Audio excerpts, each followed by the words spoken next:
Hi Chelsea fans, it's Chels Daft here and I'm recording on my phone. I'm doing a video on my phone because I can't try and work out my OBS settings and trying with a brand new install. I'm away for 4 days with my wife. We come away for like a UK break and I can't quite figure out the sound.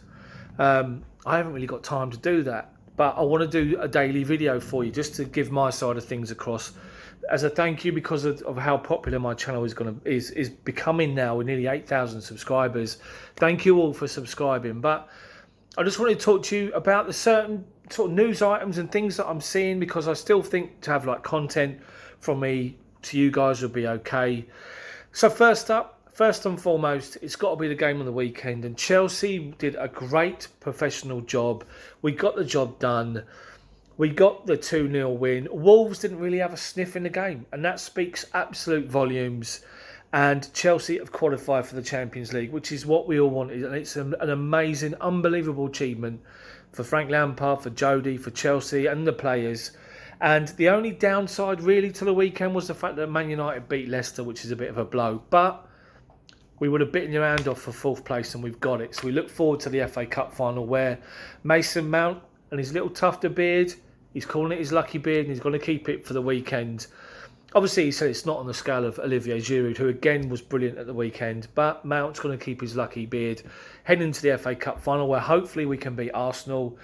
From what I saw of the Arsenal game on Sunday, Watford 3-0 down, come back into it, cause Arsenal all sorts of problems. And I think we can safely say that if we can do the same, then we should be able to beat Arsenal the weekend. But of the weekend, Pedro has tweeted the fact that it's his last game at Stamford Bridge. He's thanking all the fans for their support, for the club for giving him a chance to be a Blue.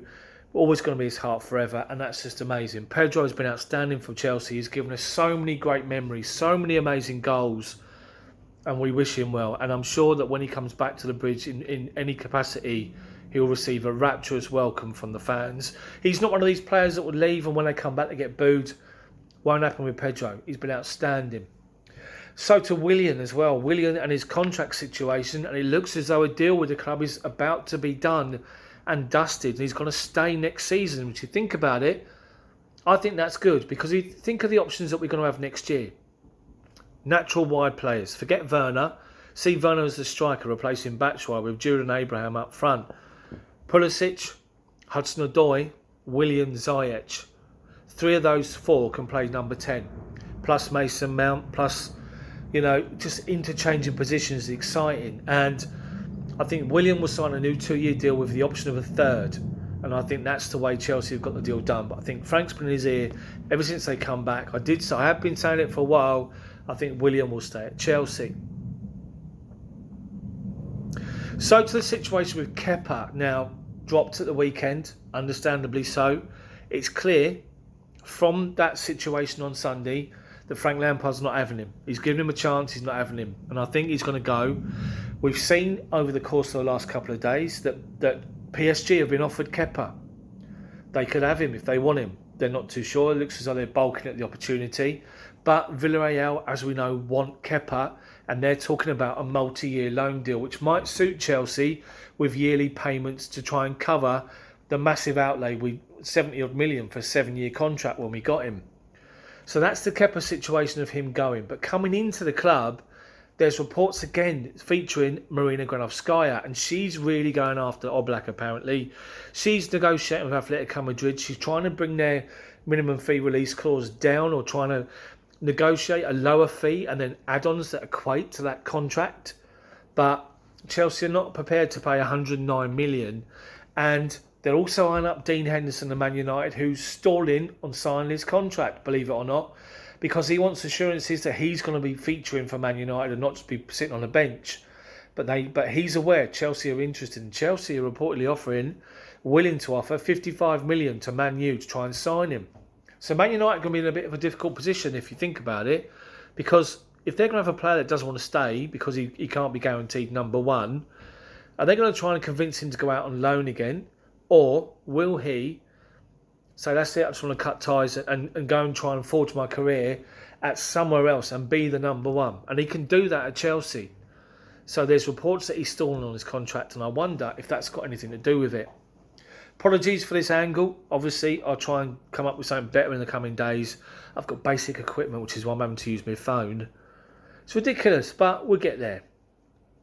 So, players coming into the club as well. We've spoken about the Kepa situation. So, looking at the defensive situation, and Paul Merson has spoken the other day, and he's talking about the fact that Chelsea need to have a look at maybe John Stones coming in and getting rid of the problem player. Now, he describes Marcos Alonso as a problem player.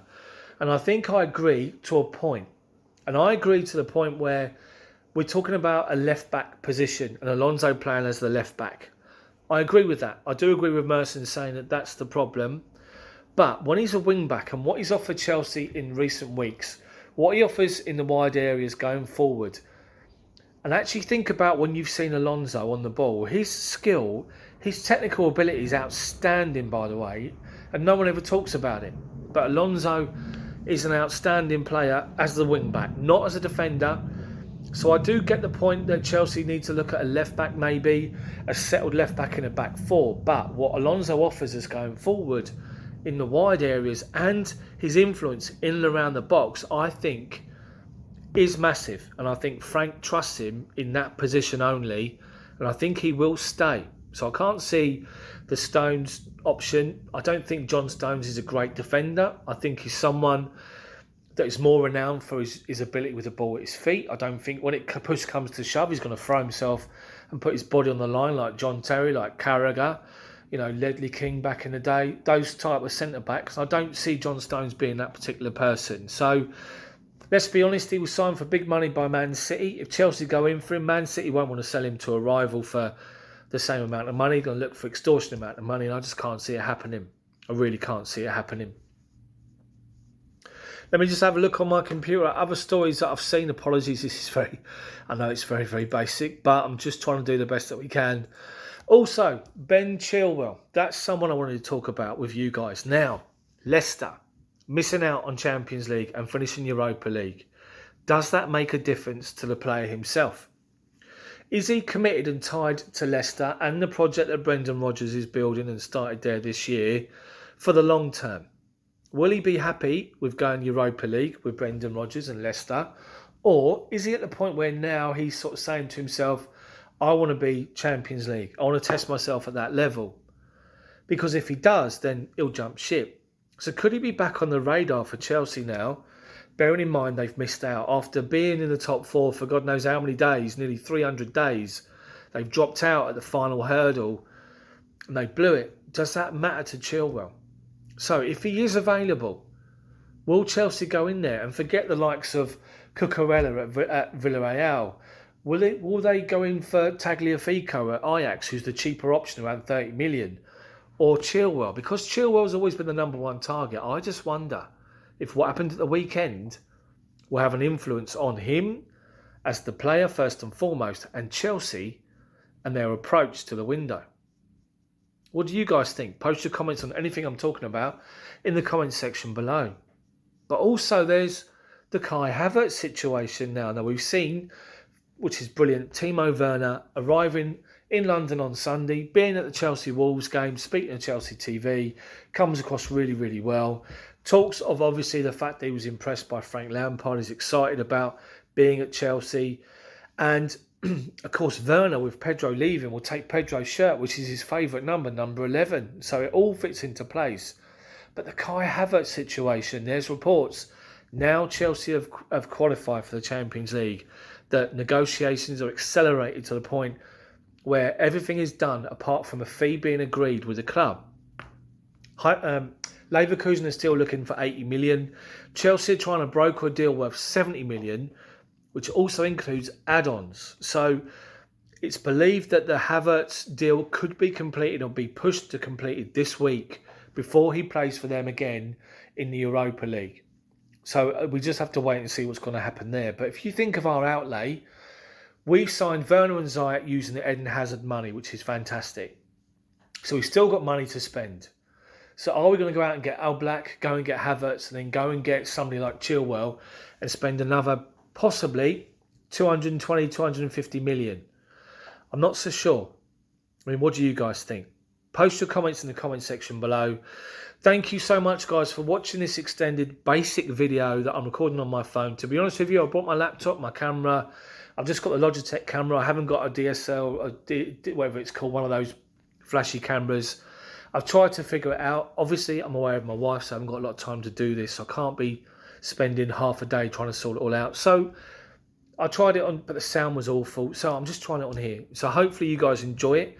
Let me know what you think about anything discussed in the video. I'm at this lovely lodge by the lake. I'll show you some images of the lake maybe later this week when it's nicer weather. But yeah, this is the video for me. So hopefully you enjoy it. If you do, smash that like button for me, then subscribe to the channel, but make sure you hit the bell for notifications so you don't miss my videos come out, which is normally every day. Obviously yesterday I was traveling. So thanks guys for watching. Thanks for subscribing and supporting the channel so far. There's big news coming up regarding possible membership to the channel if that's something you guys are interested in. But post your comments below about anything that happened on the weekend, the transfer stories, Willian's contract, Pedro, in the comment section below. Have a great evening and see you all tomorrow.